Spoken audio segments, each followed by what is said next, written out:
이제 호산나 찬양대가 예수로 나의 구주 삼고라는 곡으로 하나님께 찬양을 올려드리겠습니다. 예수로 나의 구주 삼고 성령과 피로써 거듭나니 이 세상에서 내 영혼이 하늘의 영광 누리도다. 이것이 나의 간증이요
은혜의 찬양 감사드립니다.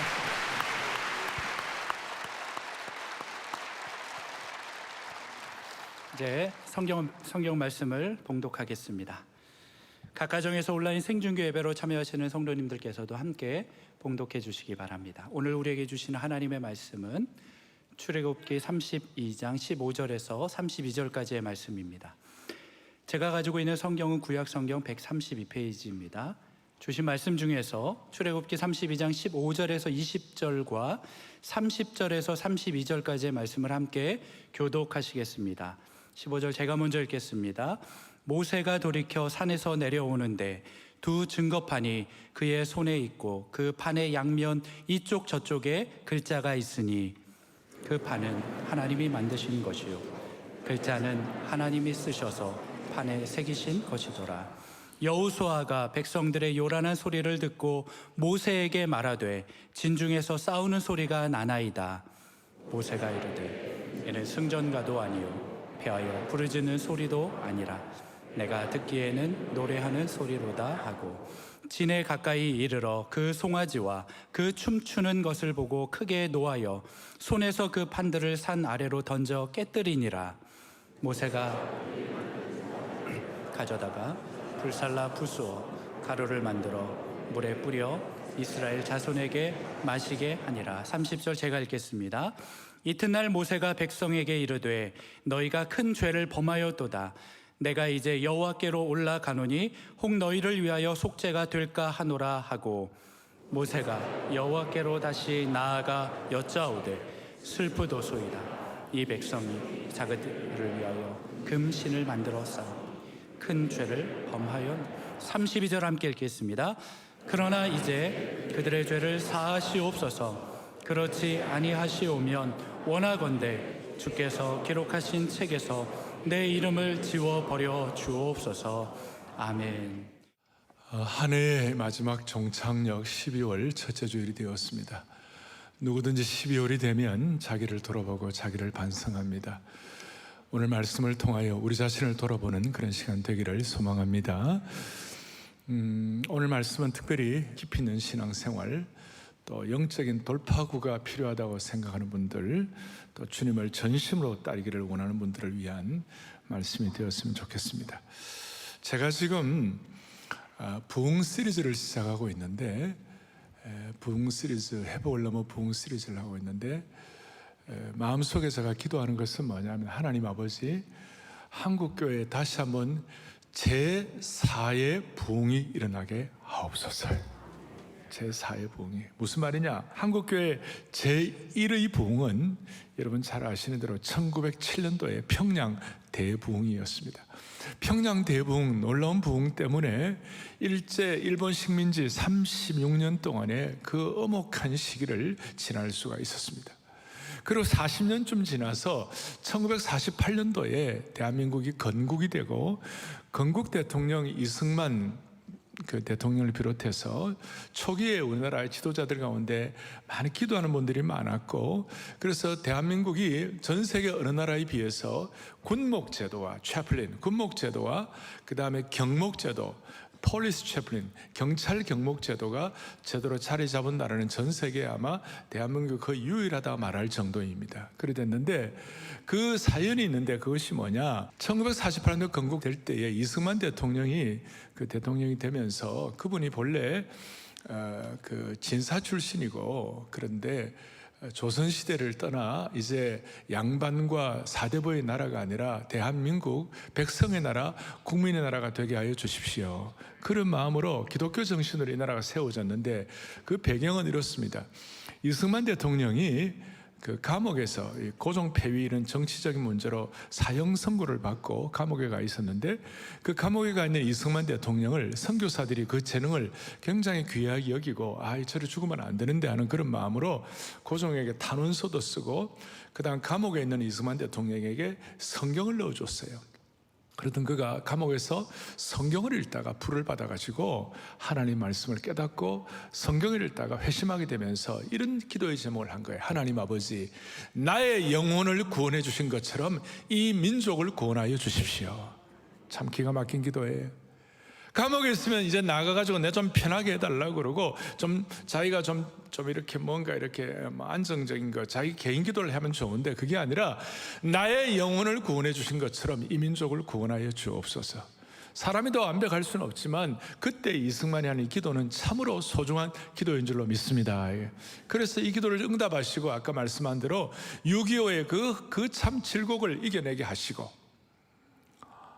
그리고 40년쯤 지나서 1980년대 들어와 가지고 우리나라에 놀라운 부흥이 일어났습니다. 70년대 그 엑스폴로 빌리그람 대회 그리고 또 이런 그 전도 집회와 80년대 복음화 대성회 이런 걸 통하여 한국이 굉장한 이런 복음의 역사가 일어나기 시작했는데 오죽하면 80년대 중반 후반 90년대 초반에는 이 나라가 이 강남은 다 예수 믿는 거 아닌가?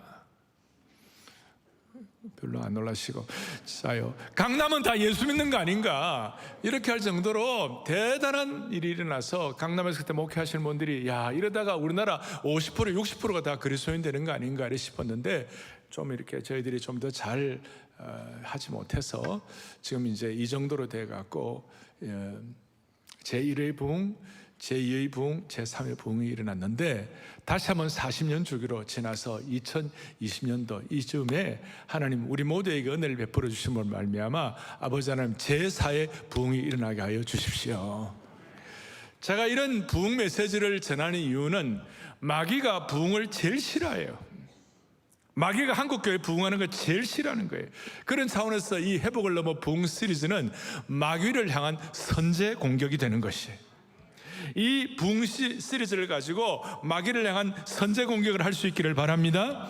무슨 말이냐?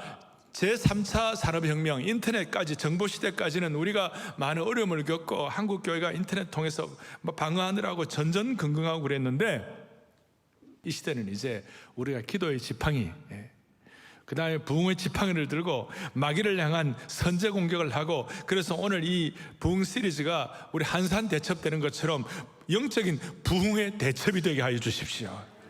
여러분 이제는 적당히 해서는 안 됩니다. 이제는 적당한 것 갖고는 해결이 안 됩니다. 이제는 정면 돌파 정도 갖고는 안 되고 무한 돌파를 해야 되고 무한 격파를 해야 되는 것이에요. 제가 늘 말씀한 대로 신앙이라는 것은 의존과 순종의 관계를 통하여 하나님의 무한하신 자원에 참여하는 것입니다. 무한 지평을 열어야 되는 것입니다. 무한하다, 무한 돌파를 한다, 무한하신 하나님의 자원에 참여한다. 이런 내용들은 이 땅의 용어가 아니에요. 이것은 하나님적인 것이고, 이건 천국적인 용어이고, 하나님의 용어가 되는 것입니다. 무한하다는 말은 우리 피조물에게는 적용될 수 없는 말씀이에요. 그래서 오늘 여러분들이나 제가 이 무한하신 하나님의 말씀 안에 들어가면 창조주신 하나님의 무한하신 은혜에 들어가게 되면 하나님의 무한성을 체험하게 되는 것이고 부흥 대첩을 위한 우리의 참 역할을 감당하게 되는 것입니다. 오늘 말씀의 무한하신 자원 앞에 우리 모두가 들어가서 하나님의 심정을 깨닫기를 바랍니다. 오늘 출애굽기 32장 제가 창세기를 통한 부흥 정리를 했고 출애굽에 들어와 가지고 하나님 아버지 이 출애굽기의 부흥은 어떻게 일어나면 좋습니까? 오늘 본문에 보면 1절부터 6절까지 이런 내용이 나와 있습니다. 1절에 백성이 모세가 산에서 내려옴이 더딤을 보고. 무슨 말입니까? 모세가 하나님의 말씀을 받기 위해 시내산에 올라갔습니다. 올라갔는데 한 달 동안 아무런 한 달이 넘었는데 소식이 없는 거예요. 그래서 백성들 입장에서는 우리 지도자인 모세가 저리 올라갔는데 행방불명된 거 아닌가? 모세가 죽었으면 어떡하지? 모세가 사고가 일어나면 어떻게 하지? 사람들은 일주일쯤이면 내려올까 이렇게 생각을 했는데 40일이 되어도 안 내려오니까 행방불명된 모세를 수색하고 수색대를 보내고 싶었는데도 시내산 꼭대기에 영광의 구름 기둥과 구름과 불이 둘러싸고 있으니까 그 하나님의 어미하심 때문에 감히 올라갈 수가 없었어요. 모세의 시종으로 올라갔던 여호수아도 산 위에는 올라갈 수 없고 산 기슭에 있었다 나와 있어요. 산 위에는 올라갈 수가 없었어요. 이 시간 모세는 하나님과 대면하고 있고 하나님의 말씀을 받는 시간이었는데 그 시간이 한 40일 정도 걸렸어요. 그런데 시내산 안에서는 무슨 일이 벌어졌는가? 모세는 시내산 위에서 하나님의 영광을 보고 있었는데 시내산 안에서는 육신의 시간을 보내고 있는 거예요. 무슨 일이 벌어졌습니까? 모세가 내려오지 않자 사람들이 불안해가지고 나름 우리가 언제 좋았는가, 과거에 애굽의 문화적으로 애굽의 어떤 그 오염되었던 애굽의 어떤 그런 생각들이 기억나면서 애굽의 노래, 애굽의 노예로 있을 때 배웠던 어떤 애굽의 신을 섬기며 불렀던 어떤 그런 그 춤추고 이런 것들이 생각나가지고 애굽의 예습관을 이렇게 끌어낸 거예요. 그리고 모세의 형 아론을 찾아갔어요. 아론에게 믿을 수 있는, 눈에 볼 수 있는 신을 좀 만들어 달라고. 자, 그래서 아론이 그렇게 하니까 아론이 그들에게 이르되 너희의 아내와 자녀의 귀에서 금고리를 빼어 내게로 가져오라. 백성들이 아론에게 금고리를 빼어 가져다 줬습니다. 그 갖다 주니까 4절 앞에 보니까 아론이 그들의 손에서 금고리를 받아 부어서 거푸집을 만들고 조각칼로 새겨 가지고 송아지 형상을 만들어 소위 금송아지를 만들었죠. 아마 애굽에 400년 동안 애굽의 소를 신처럼 섬기니까 그런 영향이 있었던 것 같아. 그리고 4절 뒤에 그들이 말하되 이스라엘아 이는 너희를 애굽 땅에서 인도하여 낸 너희의 신이로다. 이 말이 됩니까 이게? 너희를 애굽 땅에서 인도하여 낸 너희의 신이로다. 이게 이제 문제가 뭐냐면 앞에 출애굽기 20장에서 하나님께서 이스라엘 백성에 10계명을 주는 거예요. 10계명의 제1계명이 뭡니까? 나 외에 다른 신들을 내게 뭐예요? 두지 말라. 제2계명이 뭡니까? 너희를 위하여 뭐예요? 우상을 만들지 말라. 그 절하지도 말라. 문제가 뭐냐면 제1계명은 믿어요. 하나님 믿는 거 믿어요. 여호와를 섬긴다 그러는 거예요. 그러면서도 2계명 우상을 또 만들고 우상을 섬기는 거예요. 제1계명을 믿으면서도 2계명을 어기고 있는 거예요. 그리고 6절에 보면 무슨 일이 벌어지는가? 이튿날에 그들이 일찍 일어나고 번제를 드리며 화목제를 드리고 백성이 앉아서 먹고 마시며 일어나서 뛰놀고 춤을 췄어요. 이방 신들을 섬기는 그 어떤 그 형태를 그대로 또 다시 갖고 온 거예요. 번제를 드린다 그러면서도 우상을 섬기는 것이 난리가 난 거예요. 이 백성들이 왜 그랬을까? 저희들 입장에서 볼 때 모세가 없던 40일은 긴 시간이었습니다. 리더가 부재한 40일 동안, 지도자가 없는 동안에 무슨 일이 벌어졌습니까? 40일 동안.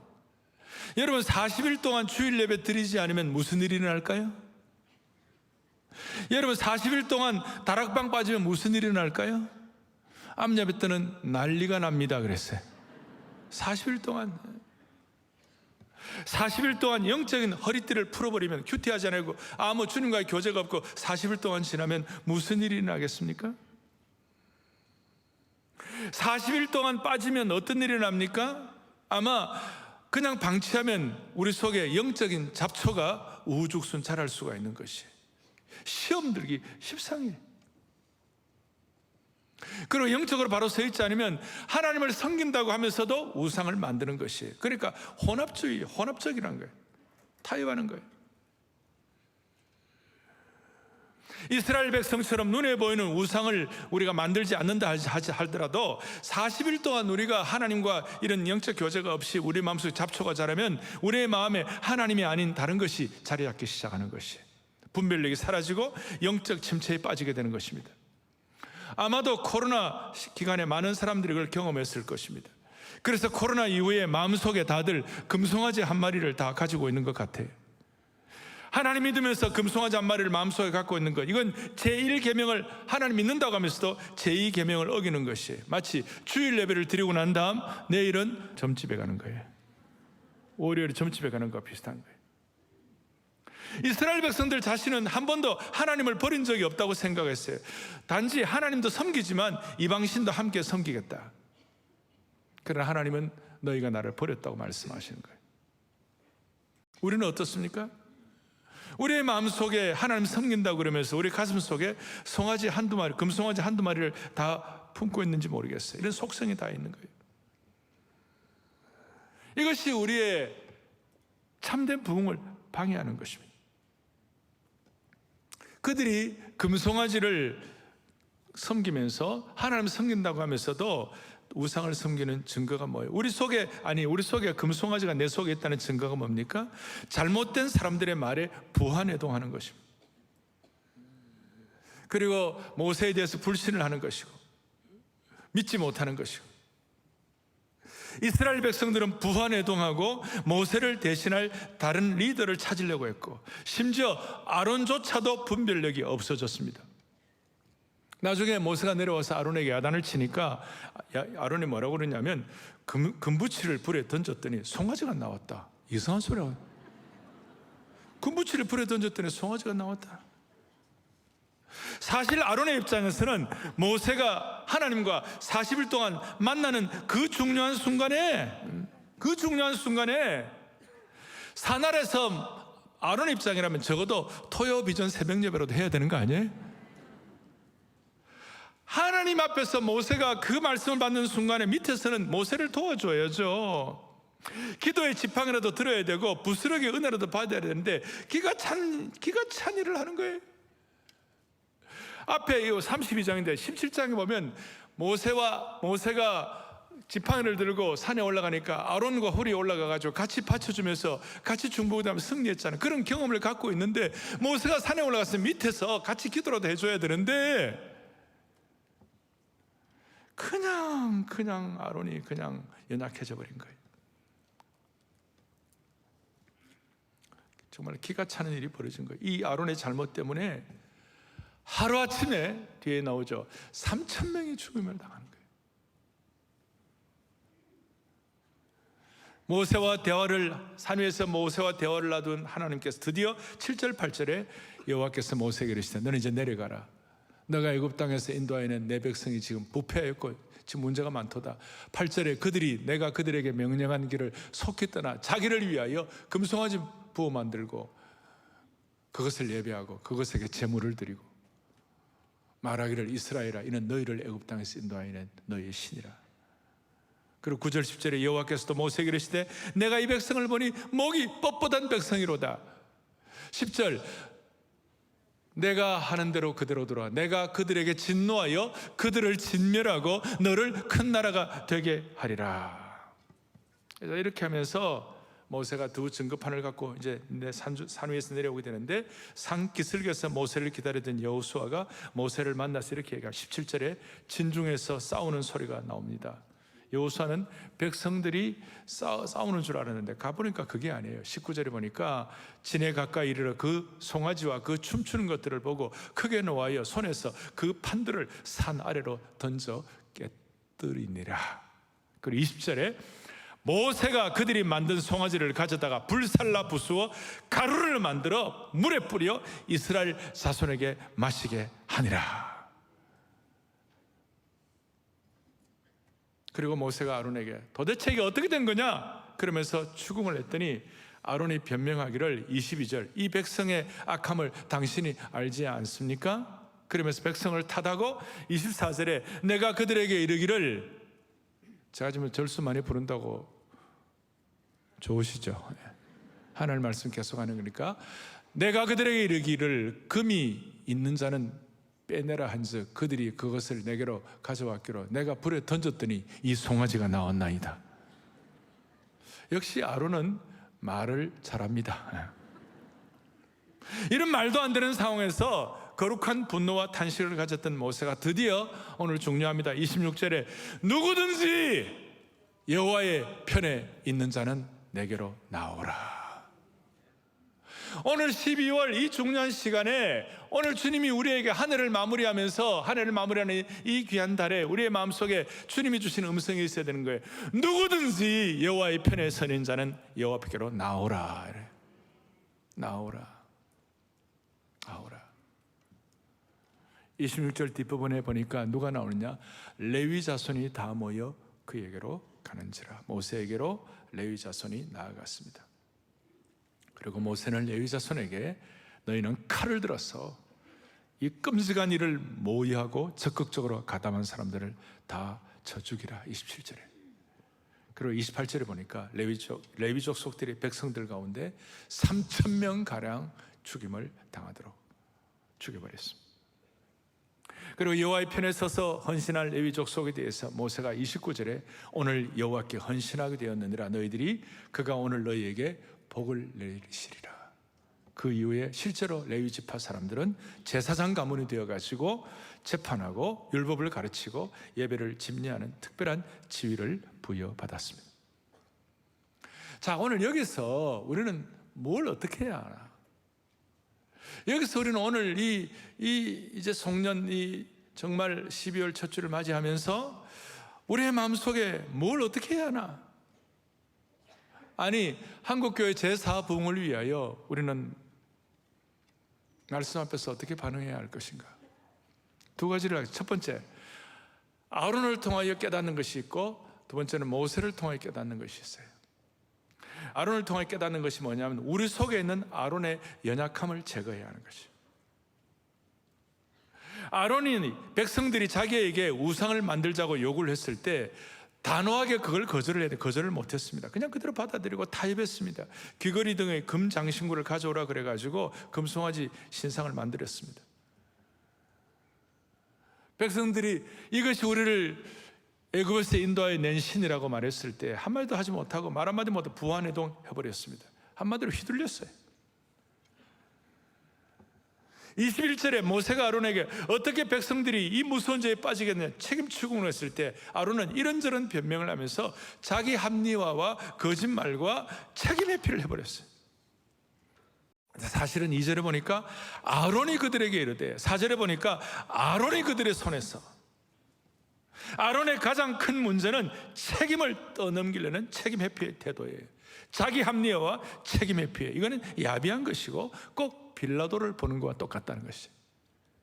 빌라도는 예수님 이렇게 백성들이 예수님 사형시키라고 예수님 십자가에 못 박으소서 그랬을 때 예수님 조사해 보니까 예수님 아무 죄가 없는 거예요. 그거 다 알면서도 백성들이 그러니까 타협해버리고 그냥 책임 회피하는 거예요. 그러면서 그 물 떠오라 그래가지고 손 씻으면서 나는 여기에 내 이 피해 내는 나는 여기에 책임이 없다.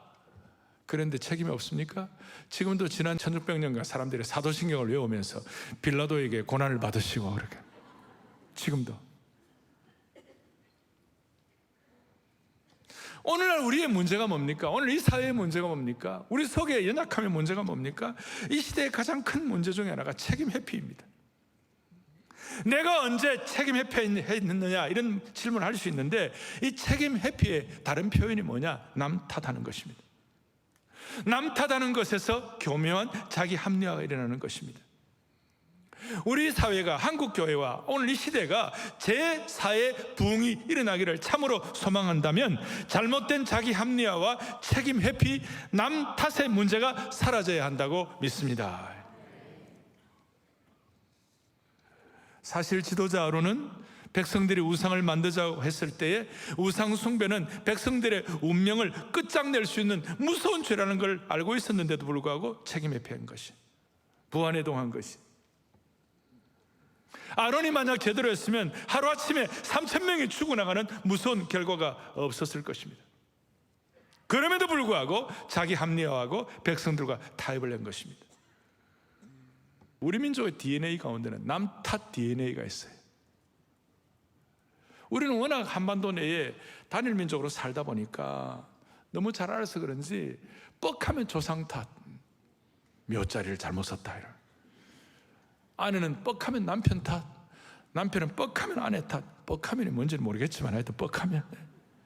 그리고 아이들은 부모 머리가 나쁘면 우리 엄마 아빠가 머리가 안 좋아갖고 전부 남의 탓을 하는 거예요.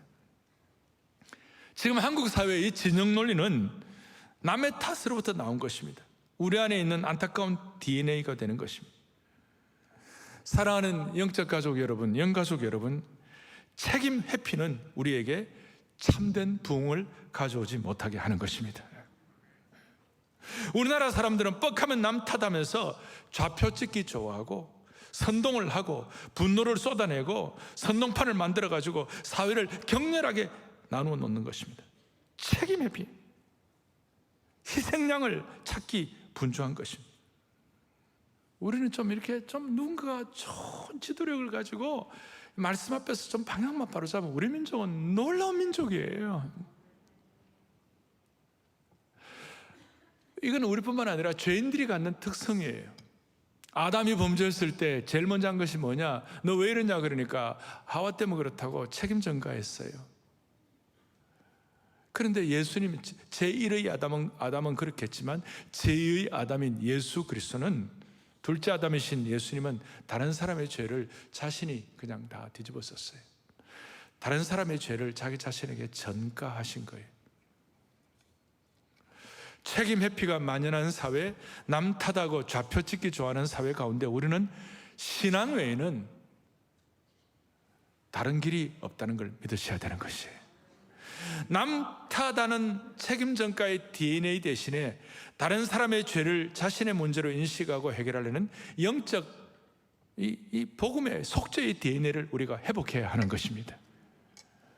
이런 남 탓이 아니라 자기의 문제로 알고 나가는 이 속죄의 은혜가 있어야 부흥이 일어나는 것이에요. 다니엘도 기도할 때마다, 다니엘은 잘못한 거 없었어요. 다니엘은 부정한 거 없었어요. 그런데도 불구하고 전혀 틈을 찾지 못할 정도로 완벽한 사람이었어요. 근데 다니엘은 늘 기도할 때 주여 우리의 죄, 나의 죄, 우리의 죄를 용서해달라고, 우리가 범죄했다고 범죄한 자들과 자신을 동일시한 것이죠.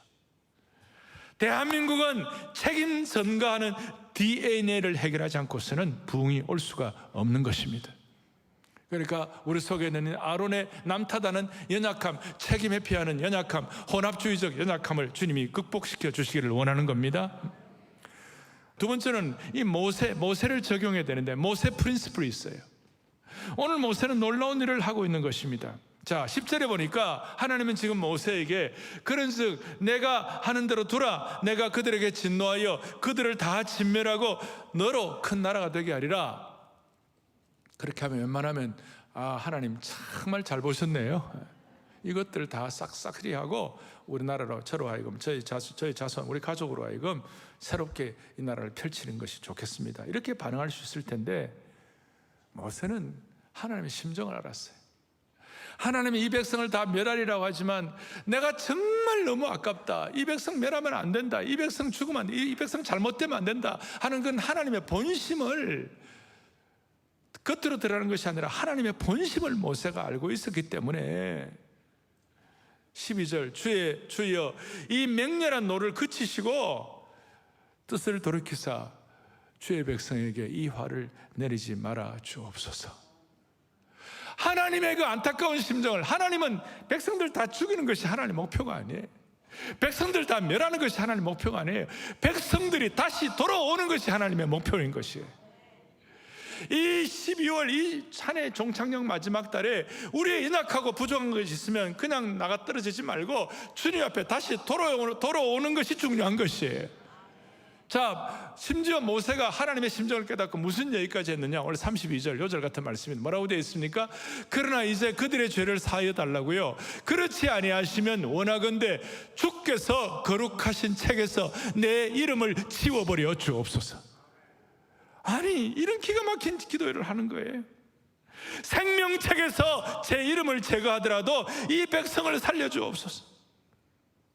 민족의 문제를 앞에 놓고 책임 회피가 아니라 민족을 향한 속죄의 제물이 되겠다. 아론을 통하여 우리의 연약함을 극복해야 한다면 특별히 모세를 통하여 우리가 뭘 깨달아야 하는, 모세처럼 속죄의 제물이 되게 하여 주십시오. 속죄의 제물. 특히 오늘 주목할 것은 30절에 이튿날 모세가 백성에게 이르되 너희가 큰 죄를 범하였도다. 내가 이제 여호와께로 올라가노니 혹 너희를 위하여 속죄가 될까 하노라 하고, 여기에 모세가 속죄가 되겠다는 이 말의 본뜻은 뭔가 하면 모세가 제물이 되겠다 그 말이에요.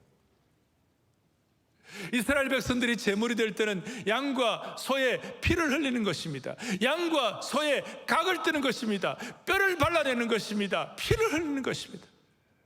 그런 것처럼 주님, 내 몸을, 내 뼈를, 내 자신의 삶에 각을 뜨고 내 몸에 피를 흘려가지고 주님, 내가 속죄물이 되겠사오니 이 민족을 불쌍히 여겨 주십시오. 자기를 죽이는 것이었습니다. 저를 백성을 위한 피의 제물로 바치오니 주님 받아달라는 것입니다. 그래서 이것 때문에 성경 전체를 보면 모세를 예수님의 모형 중에 한 분이라고 말하는 것이에요. 속죄물이 되게 하여 주십시오. 자신을 드리겠다는 모세를 보시고 하나님께서는 감동받으셨습니다. 제 자신을 드립니다. 기꺼이 제 이름을 생명책에서 제거된다 할지라도 그들의 죄를 사하여 주옵소서. 이걸 나중에 바울도 동일하게 깨닫고 로마서 9장에 보면 바울이 뭐라고 얘기하느냐, 나의 형제 곧 골육의 친척을 위하여 그들이 구원받는 일이 된다면 내 자신이 저주를 받아 그리스도에게서 끊어질지라도 원하는 바로라. 오늘 모세가 말한 내가 속죄물이 되겠다는 그 생각과 있다 있는 것입니다. 남 탓하는, 책임에 피하는 이 질풍노도의 시대 앞에, 좌표 찍는 시대 앞에 우리도 한 번쯤은 모세처럼 남 탓하는 것이 아니라 나를 피해 제물로 바치겠다는 영적인 결단과 일사각오의 정신을 우리 한번 회복시켜 주시기를 원하는 것이에요. 목사님, 나는 내 한 몸 가는 것도 힘들고, 목사님, 나는 내 한 가족 제대로 어가는 것도 힘든데 무슨 피해 제물입니까? 그렇게 하지 마시고 한 번쯤은 순전하게, 하나님, 나는 부족하지만 이 민족이 하나 되고 부흥이 일어나는 것이라면 주님, 나는 이 민족을 위하여 민족의 제물되게 하시고 나를, 하나님 아버지, 나를 받아주시고 나를 일사각오의 마음을 가지고 주님 앞에 나아가오니 주님, 나를 붙잡아 주십시오. 그래서 우리는 터비스에 나와가지고 기도의 지팡이를 들고 산상기도회를 하는 것입니다. 사랑하는 형제 자매 여러분, 그렇습니다. 우리의 죄의 문제가 십자가의 죽음으로만 해결되었던 것처럼 우리 사회에 치유 불가능한 것처럼 보이는 남 탓하는 이것은 피해 복음으로만 해결할 수 있다는 것을 믿으셔야 하는 것입니다. 우리의 갈등, 사회의 갈등은 점점 심화되고 있습니다. 진영 논리와 이념 갈등의 깊은 골은 이제는 성별을, 이제는 세대, 이제는 빈부까지도 다 갈등의 기름을 붓고 있는 것입니다. 빈부차, 성별. 그리고 마귀는 너무나 교묘해가지고 내가 지금 마귀의 손에 쓰임받고 있구나라는 것도 모르는 사람들을 통하여, 그 모든 사람들을 통하여 이 세상에 갈등과 불평과 불만이 넘쳐나도록 오늘도 반기독교적인 매스미디어와 무신론적인 문화의 고삐를 틀어지고 사회의 이 문제들을 증폭시켜가지고 사람들을 이간질하고 갈등을 확산시키기 위하여 마귀가 지금 길을 쓰고 있는 것이에요. 그래서 대한민국 사회의 이 깊은 갈등은 웬만한 상식적인 접근으로는 결코 해결이 안 되는 것입니다. 사람들마다 여러 해법을 말하고 여러 근원적인 여러 가지 얘기를 하지만 진짜 문제 해결책은 내놓지 못하고 있는 것입니다. 우리 사회에 고착된 이 갈등의 문제를 해결하는 길은 우리 기독교인의 순교적이며 결사적인 자기 희생과 속죄의 제물이 되겠다는 여기서만 해결될 수 있다고 믿으셔야 되는 것이에요. 일사각오 외에는 해결이 안 되는 것입니다. 민족의 제단 위에 일사각오로 내 자신이 제물이 되겠다는 이런 마음, 한 번쯤이라도 이런 마음 갖고 주님 앞에 나아갈 때에 주님이 은혜를 베풀어 주시는 것이에요. 이런 간절한 마음을 하나님께서는 아시고, 그래 모세, 네 마음 받는다. 그러나 속죄는 너가 안 된다. 너 속죄 안 된다. 바울 보고도 너 그 마음 내가 받는다. 그러나 진짜 속죄는 너가 하는 거 아니야. 속죄는 오늘 이 대림절 대강절 시절에 오신 어린 양 되시는 요한복음 1장 29절 다 같이 또박또박하게 합독하겠습니다. 이튿날 요한이 예수께서 자기에게 나오심을 보고 이르되 보라, 세상 죄를 지고 가는 하나님의 어린 양이로다. 아멘.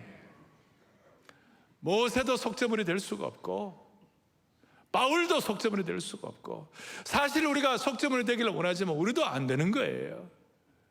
그렇지만 이런 마음을 가질 때에 어린 양 되신 예수 그리스도, 이 땅의 대강절에 이 땅에 오신 이 예수 그리스도, 그분의 어린 양의 피를 통해서만 이 문제가 해결될 수 있는 것입니다. 이런 마음 가지고 주님 앞에, 주여 우리 가정의 문제, 우리 가정의 상처, 우리 사회의 이 수많은 갈등의 이 진영 논리가 주님 보혈의 능력으로 해결되게 도와주십시오.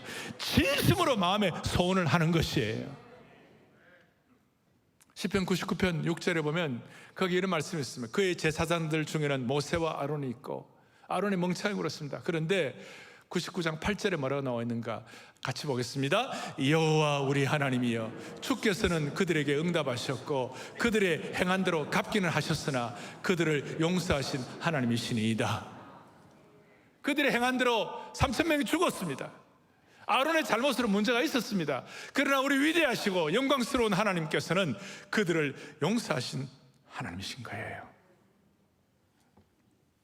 오늘 이 마음의 소원을 가지고 우리가 어느 편에 서 있는지, 우리가 지금 누구 편에 서 있는지, 아론의 나약함과 연약함과 책임의 피 정리하고 모세처럼 주님 이 민족을 향한 속죄물이 되게 하여 주십시오. 내가 감히 이런 기도 제목을 내세울 수 없는 형편이라 할지라도 간절한 마음으로 내세우시면, 간절한 마음으로 집중하시면 어린 양의 피의 역사가 우리 가운데 나타나게 될 것입니다. 오늘 이 자리에 계시는 사랑의 교회에 속한 여러 공직자들, 고위 공직자들, 사랑의 교회 많은 전문인들, 사회 지도자들, 또 우리 가정을 억압하는 우리 부모님들, 자녀들, 우리 다 함께 이 연말에 다시 한번 이 민족을 향한 피의 속죄물이 되기를 원하는 소원을 주셔서 피의 속죄물이 되겠다는 그런 공직자 되게 하시고, 그런 일터의 일꾼 되게 하시고, 그런 가정의 참 남편과 아내가 되게 하시고, 공부하는 자녀들 되게 하여 주셔서 반드시 한국교회 40년 주기로 다시 한번 제4의 부흥을 허락해 주시기를 소망합니다. 소망합니다. 찬송가 주 달려 죽은 십자가 우리가 생각할 때 세상에 붙은 욕심을 헛된 줄 알고 버리네. 4절에 보면 온 세상 만물 가져도 주 은혜 못 다 갚겠네. 그 다음에 가사가 놀라운 사랑 받은 나 몸으로 재물 삼겠네. 주여, 모세처럼 시대 앞에 피의 속죄물이 되기를 원합니다. 그런 마음의 소원을 가질 때에 우리 속에 있는 잘못된 DNA들이 치유되고 정리되고 시대 앞에 쓰임받도록 만들어 주실 것입니다. 온 세상 만물 들여도 주 은혜 못 다 갚겠네. 온 세상 만물 가져도 주 은혜 못 다 갚겠네.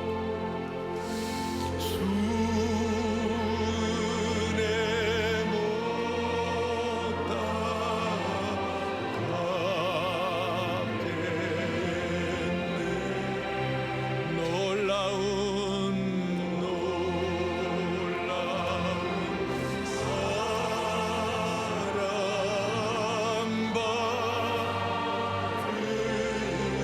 나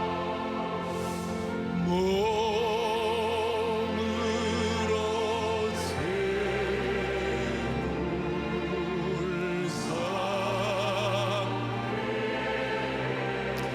두 손을 주님 앞에 펼치시고 놀라운 사랑, 놀라운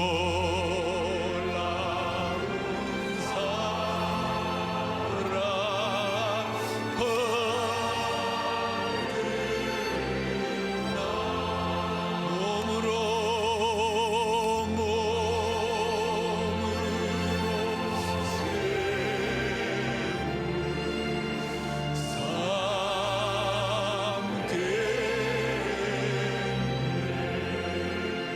아멘. 가슴에 손을 얹겠습니다. 하나님 아버지, 오늘 주님의 심정을 깨닫는 귀한 말씀 주신 은혜를 찬양과 감사를 올려드립니다. 주님, 우리가 신앙생활 연조가 깊어지면서 부지불식간에 우리도 모르게 우리 마음속에 들어온 금송아지가 있다면 이 시간 하늘의 불을 내려주셔서 그 모든 혼합주의적인 것들이 깨끗이 태워지게 하여 주시기를 원합니다.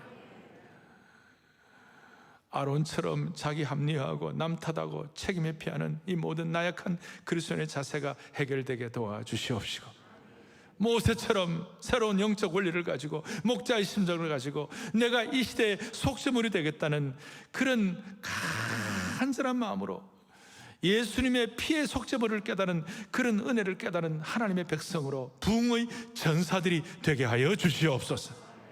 그리하여 다시 한번 한국교회의 제사의 부흥을 허락하여 주옵소서. 우리 주 예수 그리스도를 받들어 간절히 기도 올리옵나이다. 아멘. 내 마음에 주를 향한 사랑이 나의